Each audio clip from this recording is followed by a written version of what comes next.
Hola, ¿qué tal? Vamos a hablar hoy, para completar un poco la charla que dimos acerca de meningiomas, de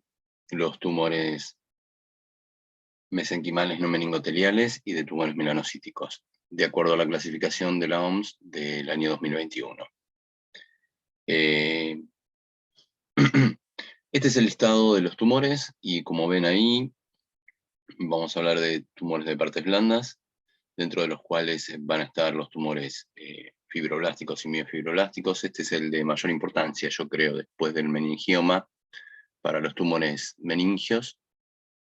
que sería el tumor fibroso solitario, y en sus variedades, ya que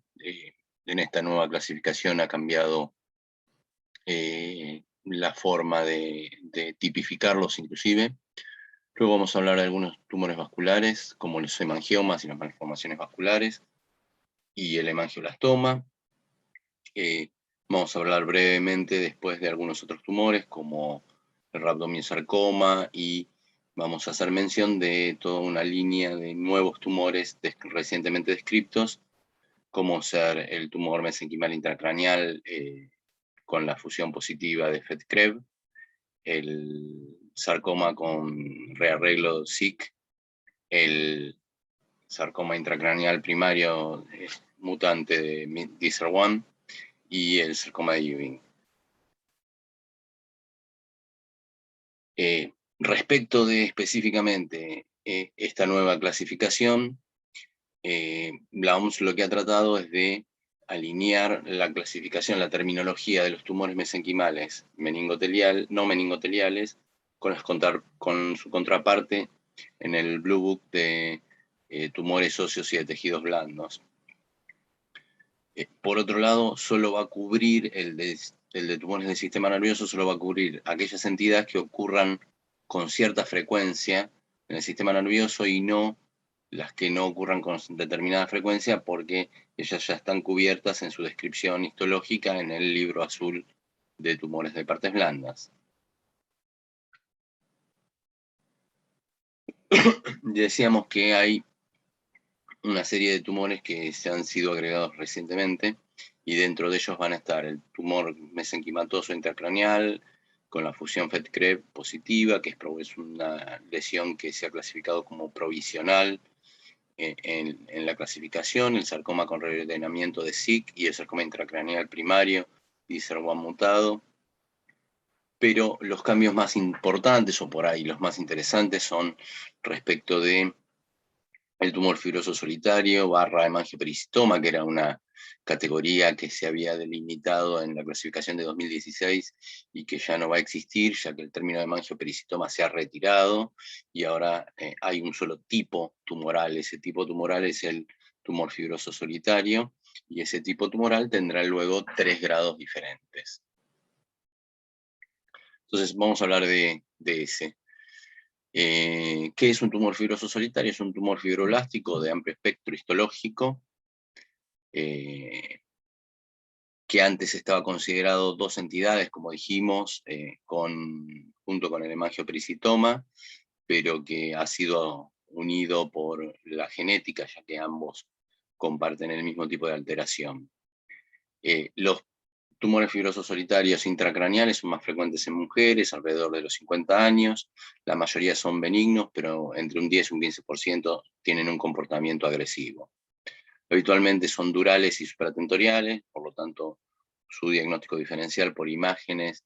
es claramente el meningioma. Suelen ser iso o hipointensos en el T1, en la resonancia, e hiperintensos en el T2, y por lo tanto son difíciles de diagnosticar en el preoperatorio, ante lo cual se terminan de diagnosticar en la congelación, o más aún en la biopsia diferida o en la evaluación diferida de la resección. Estos tumores tienen síntomas relacionados con su localización, así que pueden ser varios, que van desde el aumento de la presión intracraneal hasta trastornos mentales o auditivos. Macroscópicamente son lesiones que se parecen a los meningiomas, sobre todo los tumores fibrosos solitarios grado 1, como podemos ver acá en la foto a la izquierda, tumores blanquecinos, firmes o elásticos, homogéneos, bien delimitados. En cambio, a medida que van aumentando su grado, podemos encontrar que tienen cavidades quísticas delimitadas, definidas, mejor dicho, por la presencia de áreas de necrosis, áreas más blanquecinas, áreas parduzcas, es decir, se hace claramente el tumor más heterogéneo macroscópicamente a medida que aumenta su grado de malignidad. En general, la mayor parte de los tumores no presentan un patrón definido, pero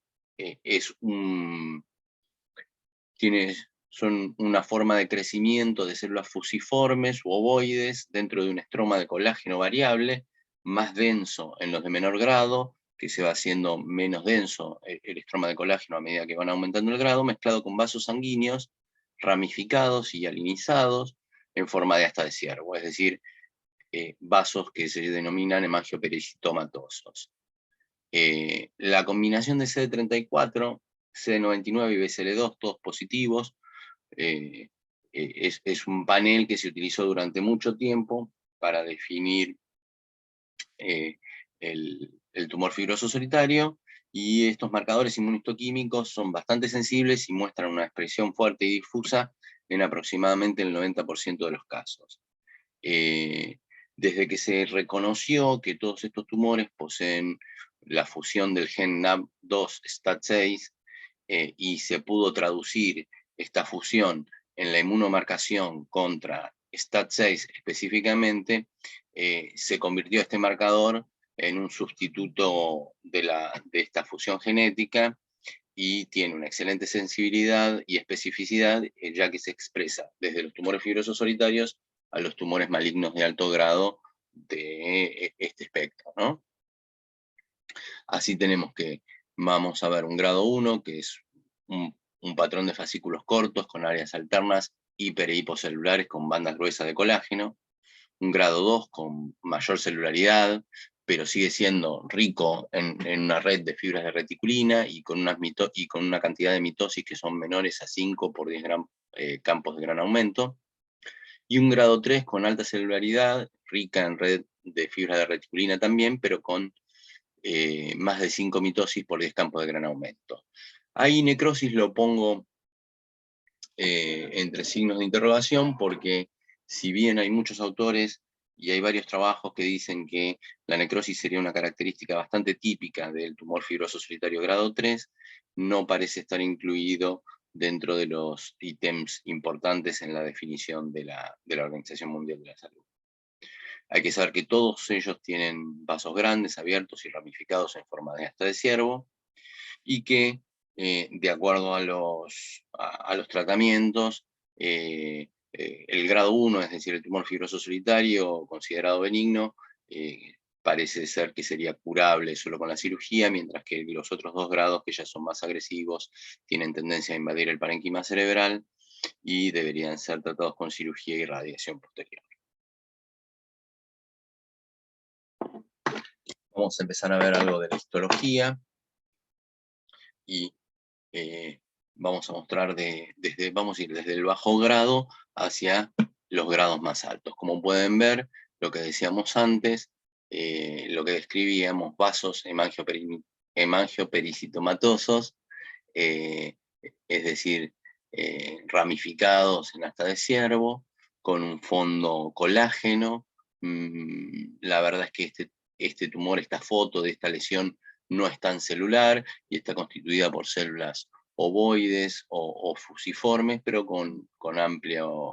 cantidad de colágeno.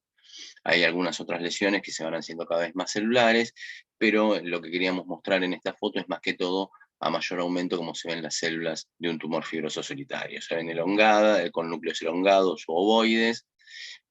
sin demasiada tipía y con un núcleo que si bien no es vacío ni tiene pseudoinclusiones, es un núcleo con cromatina laxa. Con otras técnicas se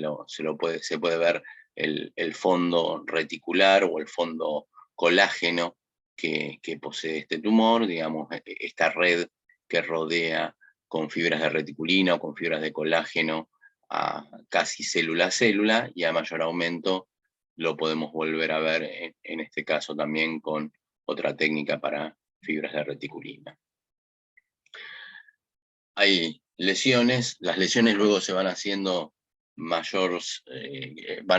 obteniendo mayor celularidad, es decir, hay lesiones que serán grado 1 como la que vimos recién, y hay lesiones que podremos ver con mayor grado de celularidad, como esta que estamos viendo acá en la foto, que tiene este vaso en asta de ciervo, pero que ya se lo denota como un tumor predominantemente fusocelular, de aspecto mesenquimatoso, pero fíjense, con una densidad celular diferente, más apretada en el borde del vaso, y que ya va mostrando inclusive fácilmente encontrables varias mitosis en un mismo campo. De vuelta, la presencia de mitosis en este tumor que tiene una celularidad más apretada y que tiene una expresión de CD34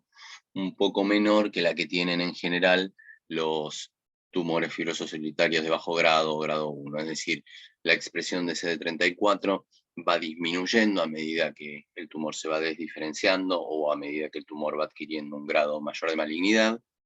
y como pueden ver, la expresión se va haciendo cada vez menor. Mientras se hace menor la expresión de CD34, se hace mayor la cantidad del índice de ligadura para Ki67, y así podemos ver que aumentan la proliferación el índice de proliferación de estos tumores.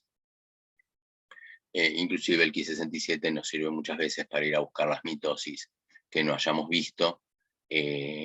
pero digamos, en el conteo mitótico uno ya comienza a darse cuenta que estos tumores tienen otro índice de proliferación. Y finalmente, la marcación para STAT6, que es nuclear y que da positiva tanto en tumores de bajo grado como en tumores de alto grado,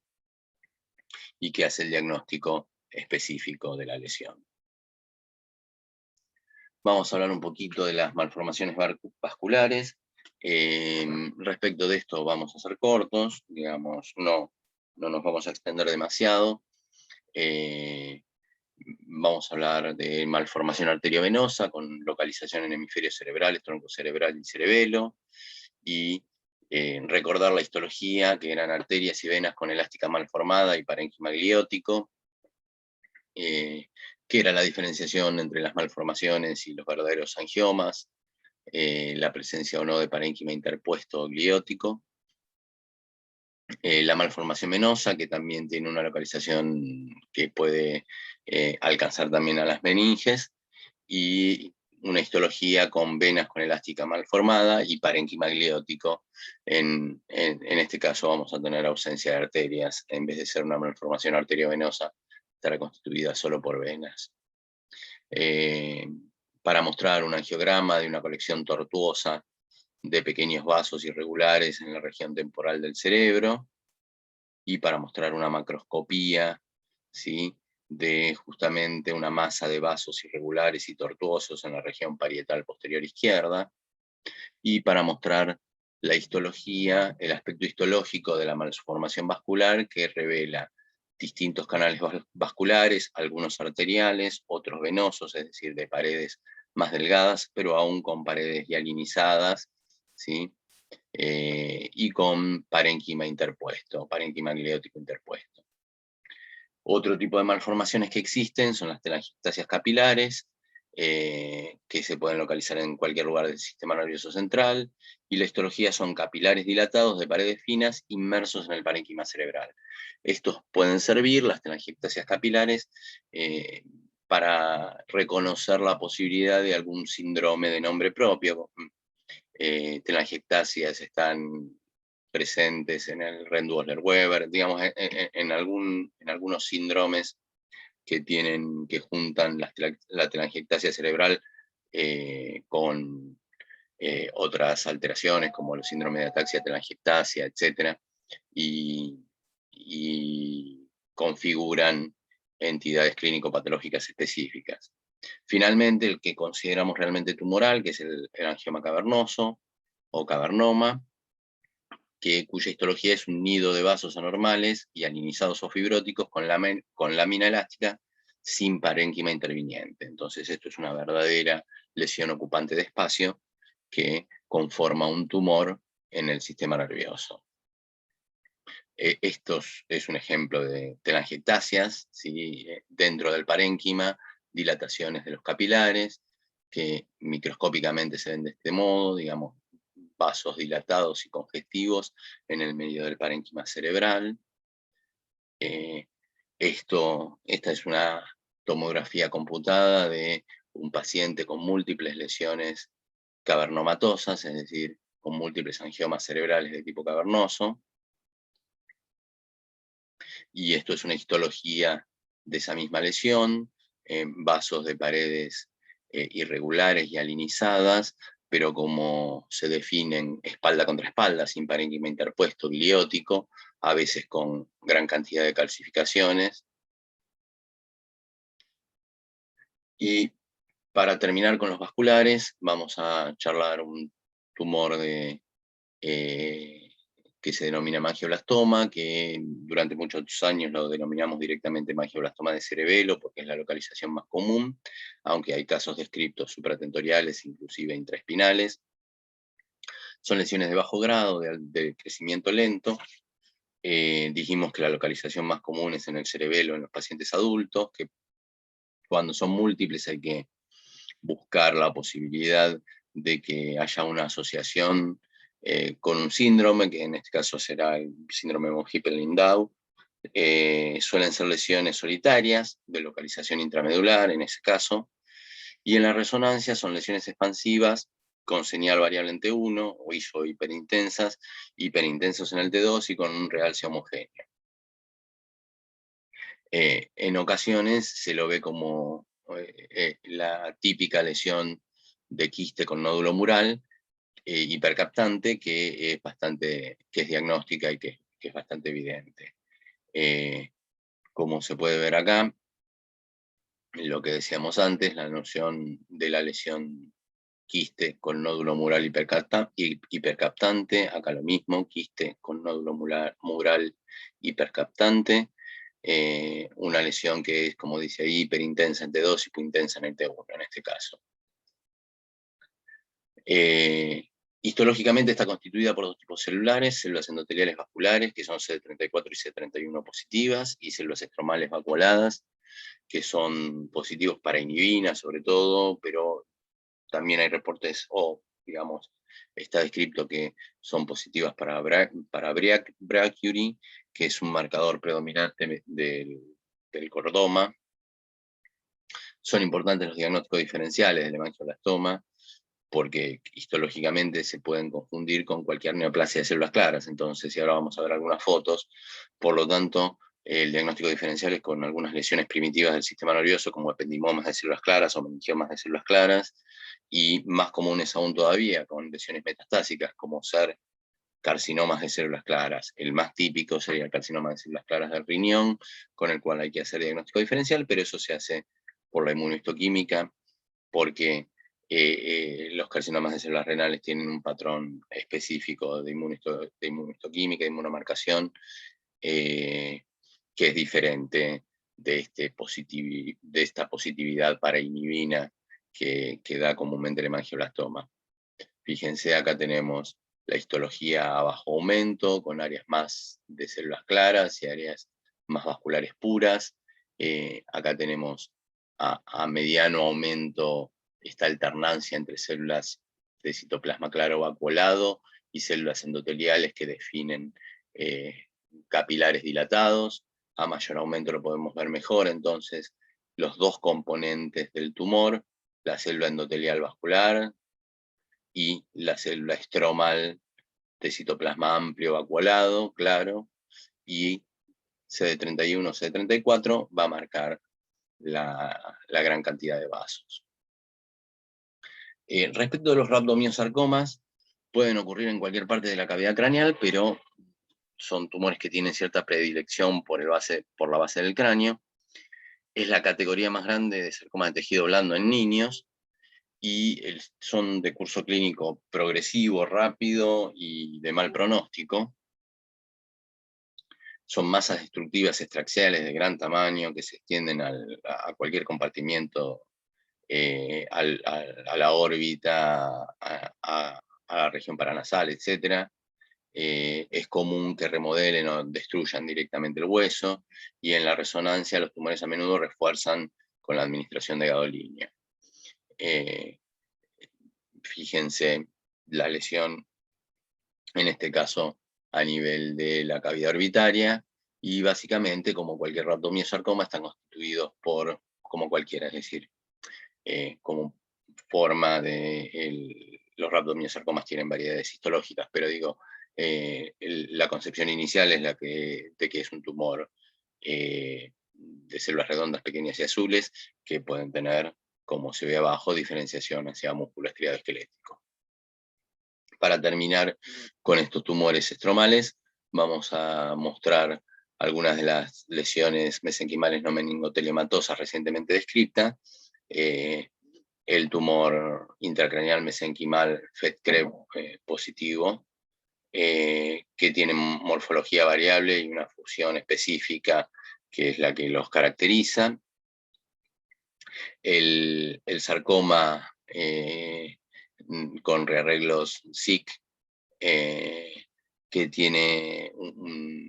una mayor celularidad, una mayor densidad celular y una apariencia de sarcoma pobremente diferenciado. Y el sarcoma intracraneal primario DICER1,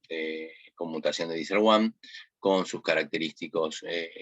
glóbulos eosinófilos pericelulares, perinucleares, perdón, a nivel del citoplasma de las células. Son entidades recientemente descritas y realmente bastante raras. La segunda parte de la charla se va a dedicar a mostrar entonces algunos tumores, como los tumores condroóseos, de los cuales vamos a hablar. En realidad no vamos a hablar de ningún tipo de tumor óseo, vamos a hablar solamente de condrosarcoma mesenquimático y de condrosarcoma común. Los tumores notocordales, de que sí vamos a extendernos un poquitito más charlando acerca del cordoma, y después los tumores melanocíticos, de los cuales vamos a dar simplemente algún pantallazo. Respecto al condrosarcoma en general, bueno, neoplasia maligna, productora de cartílago hialino, con diversos grados de diferenciación, a veces con apariencia mixoide. Los de sistema nervioso son en su mayoría de base de cráneo, y algunos se relacionan con radioterapia previa en el sitio. No suelen dar metástasis fuera del sistema nervioso central, y la verdad que esos son eventos realmente extraordinarios. Pueden ocurrir tanto dentro de la cavidad craneal como en los huesos vertebrales, y pueden causar signos de afectación de los pares craneales, entonces, como diplopía, pérdida de audición, etc. Pero bueno, como en el sistema nervioso, como en todo caso de lesión del intracraneal, los síntomas van a estar relacionados más con la localización específica de ese caso, que la posibilidad de dar síntomas que son generales a todo tipo de tumor por el tipo histológico y no por la localización. En el sistema nervioso los síntomas están más dados por la localización del tumor que por el tipo histológico del mismo. Radiológicamente son masas calcificadas, isodensos en la tomografía, muestran un realce variable, y en la resonancia son hipointensos en el T1, hiperintensos en el T2, con edema peritumoral limitado y áreas de ausencia de la señal por la presencia de calcificaciones. A menudo hay destrucción ósea y patrón de realce en panal después del gadolinio, y también en la resonancia se puede llegar a identificar la extensión del tumor a los tejidos blandos que rodean en un buen número de tumores, lo cual demostraría su alto grado de agresividad. Los condrosarcomas convencionales muestran una matriz de cartílago hialino con lóbulos irregulares separados por tejido fibroso, y que contienen condrocitos atípicos de variados tamaños y formas. Esto es la definición en realidad de un condrosarcoma. Dentro de esos grupos, que no son ya de 2 o 3 células, sino que son grupos isógenos muy grandes, en los cuales hay múltiples células, hay condrocitos hipercromáticos, binucleados, y a mayor grado en general suelen verse figuras mitóticas, necrosis, y un notable aumento de la celularidad a expensa de la pérdida de la matriz cartilaginosa. Como vemos, como dijimos recién en las imágenes, pueden ser lesiones que son en algún punto isointensas con el cerebro, en el T1 e hiperintensas en el T2, y acá vemos la histología, estos lóbulos de cartílago inmersos en una matriz mixoide. Estos lóbulos contienen múltiples, o sea, contienen gran cantidad de condrocitos, y estos condrocitos son verdaderamente atípicos, binucleados, de núcleos grandes, y hay zonas en las cuales directamente el tumor se hace cada vez más indiferenciado y se va perdiendo esa matriz mixoide de fondo para convertirse cada vez más en un sarcoma en el cual se hace difícil conocer el origen. Lo que antes era una variedad del condrosarcoma, que es el condrosarcoma mesenquimático, ahora es otro tipo tumoral, por lo menos en esta clasificación, y es un subtipo de condrosarcoma compuesto de células pequeñas y azules, primitivas mezcladas con islotes de cartílago. Ocurre con mayor frecuencia en el esqueleto, especialmente en hueso craneofacial y columna vertebral. La localización más común del condrosarcoma mesenquimático extraesquelético son las meninges, así que en este caso tendríamos que tener idea del diagnóstico diferencial de tumores meningios, y la cantidad de cartílago hialino es variable, y ya ocasionalmente se observan células gigantes tipo osteoclástica. El cordoma. Sobre el cordoma vamos a charlar un poquito más,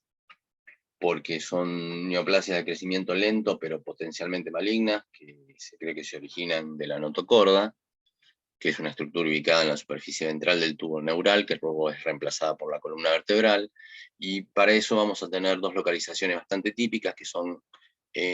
craneal y caudal, cráneo-caudal. Las ubicaciones, la ubicación más común es el sacro, la ubicación caudal, y la que le sigue es la base del cráneo clivus, craneal y caudal. Se presenta en adultos, punto máximo alrededor de cuarta década, y de los cordomas intracraneales se pueden producir alteraciones de la visión, dolor de cabeza, aumento de la presión intracraneal, etc. En las imágenes son iso o hipointensos al parénquima en T1 y hiperintensos en el T2.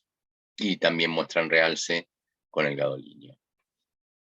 ¿Cuáles son las variedades de cordoma? Las variedades de cordoma son el cordoma convencional o clásico, que es la forma más común, compuesto de un tipo de célula única, que se asemeja a las células de la notocorda, la célula fisalífora, que vamos a mostrar alguna foto, y que puede tener algún aspecto condroide. Después tenemos el cordoma pobremente diferenciado, que es un subtipo identificado recientemente, que puede ser más agresivo, de crecimiento más rápido que el cordoma convencional, y que se caracteriza por la pérdida de INI1, la pérdida de expresión inmunistoquímica de INI1, lo cual demuestra una mutación en el gen SMARCB1. Este tipo de cordoma es más común en pacientes pediátricos y adultos jóvenes, y en tumores de base de cráneo.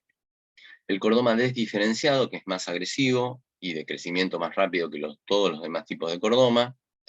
y también que es el tipo de cordoma que es más probable que dé metástasis en comparación con el convencional. También puede presentar alteraciones del gen INI1, de la expresión del INI1, y se presenta en un 5% de los casos, y es más común en pacientes pediátricos, y está definido histológicamente como áreas realmente de cordoma y áreas desdiferenciadas a un sarcoma indiferenciado.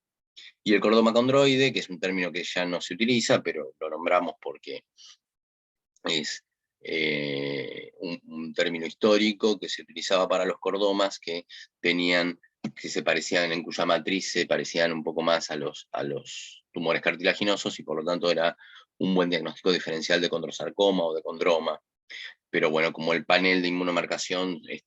tan diferente, o es por lo menos diferente, ahora en realidad es un término que está casi en desuso. Histológicamente está constituido por un tumor de arquitectura lobular, con bordes invasores o infiltrantes, con bandas fibrosas que separan los lóbulos, y dentro de los lóbulos lo que se van a ver son esas cadenas de células epiteloides que se llaman células fisalíforas, dentro de una matriz mixoide extracelular que es Alcian Blue positiva, y las células estas epiteloides tienen un abundante citoplasma muy claro, digamos, porque tienen gran cantidad de glucógeno. Son positivas para citoqueratina, EMA, S100, que es el panel que usamos siempre, que usábamos históricamente para diagnosticar un cordoma, y no hace mucho se sumó un marcador que es muy específico, que es el BRACURY, que es un marcador nuclear que tiene que ver con la diferenciación de las células notocordales. El pleomorfismo nuclear es heterogéneo en toda la neoplasia, con áreas más o menos diferenciadas, digamos, y se pueden observar algunas pseudoinclusiones nucleares, lo cual puede plantear algún tipo de diferenciación con el meningioma cordoide, pero la localización, las localizaciones son diferentes. Puede haber mitosis y ocasionalmente alguna célula fusiforme mitóticamente activa. Repetimos lo que decíamos antes, el cordoma desdiferenciado es un tumor bifásico con dos componentes justapuestos, uno de cordoma y un componente sarcomatoso de alto grado, comúnmente un sarcoma pleomórfico. Localización predominantemente craneal, un fondo que es mixoide y que la verdad puede confundirnos, o más que confundirnos, simplemente plantearnos el diagnóstico diferencial con un tumor cartilaginoso, y localizaciones, la localización más común que la craneal, que es la localización caudal a nivel del sacro o la región posterior. Histológicamente, lo que decíamos, un tumor de bordes infiltrantes que está en el HIE constituido por un fondo mixoide con cadenas o retículas de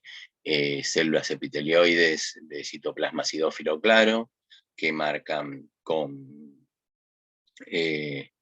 dijimos recién, con EMA y con S100 y con EMA, y que también da un marcador que se denomina BRACURY. Para terminar la charla, vamos a hablar muy rápido de algunas neoplasias melanocíticas, meningias, y el gran grupo de neoplasias melanocíticas meningias está dividido ahora en melanocíticas difusas y melanocíticas localizadas o circunscriptas, y dentro de ellas tenemos que hacer hincapié en la presencia de que son, nosotros nos vamos a referir más que todo a los tumores primarios, ¿sí? Porque hay células pigmentadas, digamos, hay melanocitos normalmente ubicados a nivel de las meninges, y estos melanocitos que se ubican en las meninges pueden proliferar y hacer una lesión tanto benigna como maligna. Dentro de las neoplasias melanocíticas meningias difusas, vamos a hablar de la melanocitosis meningia y la melanomatosis meningia. La melanocitosis meningia sería la presencia de múltiples lesiones benignas, de proliferaciones benignas de los melanocitos, es decir, como si alguien pudiera tener múltiples nevos a nivel de toda la meninge en distintas localizaciones, y la melanomatosis meningia es una condición similar en la cual además estas lesiones son malignas, es decir, la diseminación meningia de melanomas múltiples o un melanoma diseminado a través de las meninges, que, cuya condición es la malignidad. Para hablar de esto, inclusive vamos a nombrar algo que es la melanosis neurocutánea, que es una facomatosis muy rara, caracterizada por neumomelanocíticos cutáneos congénitos grandes, junto con melanosis leptomeningia difusa como antecedente, digamos, como noción de lo que nos puede llevar a una melanocitosis meningia o a una melanomatosis meningia. Y esta es una lesión, la facomatosis, la melanosis neurocutánea, es una lesión predominantemente de la infancia,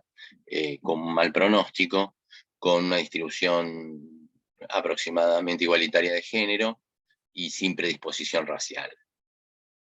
Como dice el texto, predispone a la presencia de melanocitos y de melanocitomas y de nevos, pero también a la presencia de melanomas, tanto a nivel cutáneo como a nivel del sistema nervioso central. Acá ven una foto clínica de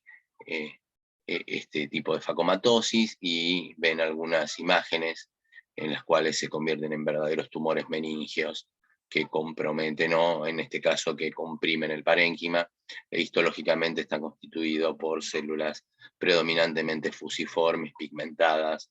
con un parecido muy grande a los nevos. Y las neoplasias meningias melanocíticas circunscriptas van a ser también de dos tipos: el melanocitoma, que es una lesión benigna, que son lesiones bien diferenciadas, que se presentan con mayor frecuencia en adultos, que surgen en el compartimiento intradural extramedular a nivel de la columna cervical y torácica sobre todo, donde se comprimen contra la dura madre, y con menor frecuencia surgen de leptomeninges en fosa posterior y en compartimientos supratentoriales. Hemos tenido casos de ambos. Y los melanocitomas son esencialmente lesiones benignas, predominantemente fusocelulares, a diferencia de los melanomas, que son lesiones malignas y predominantemente epiteloides. Fíjense, acá tenemos las imágenes, las dos imágenes son del mismo caso, pero estas no. Digamos, básicamente, esto es un melanocitoma, un tumor bien delimitado, ¿sí? A nivel endocraneal, y esta es la histología de ese melanocitoma, fíjense, con una constitución predominantemente fusocelular, pero sin mitosis, con algunas células pigmentadas y con bastantes melanófagos en su interior. En este caso, esta lesión fusocelular y esta epitelioide, en ambos casos vemos que tienen un poco más de atipía, pseudoinclusiones intranucleares, acá ya se ve una mitosis, y estas lesiones, que es predominantemente epiteloide, ya corresponderían a tumores melánicos malignos. Para terminar, vamos a mostrar un cuadrito en el cual nos vamos sobre todo a referir a melanocitoma y melanoma primario, pero sirve también para tener los datos de los denominados neoplasias melanocíticas de grado intermedio o de los melanomas metastásicos, pero nosotros vamos a diferenciar sobre todo entre melanocitoma y melanoma. Y fíjense cómo la diferencia está en la arquitectura, pero también sobre todo en que los melanocitomas son predominantemente fusocelulares y los melanomas primarios son fusocelulares o epiteloides, y después en una serie de características que son bien diferenciales, como ser la invasión del sistema nervioso, que sí tienen los melanomas, la necrosis, que sí tienen los melanomas, los melanófagos, que tienen los melanomas. En esto pueden también tener los melanocitomas, la atipía nuclear, que sí claramente tienen los melanomas, la cantidad de mitosis, que va de 2 a 15 en los melanomas y de 0 a 1 por 10 campos de gran aumento en el melanocitoma, la presencia de nucleolos grandes, múltiples en los melanomas, y fíjense el índice de ligadura para Ki67, que es de 0 a 2 en los melanocitomas y de 2 a 15 en los melanomas primarios. Con esto terminamos las lesiones no meningoteliales de las meninges. Así que bueno, cualquier duda, cualquier problema, como siempre, acá está mi mail, bueno, y muchas gracias.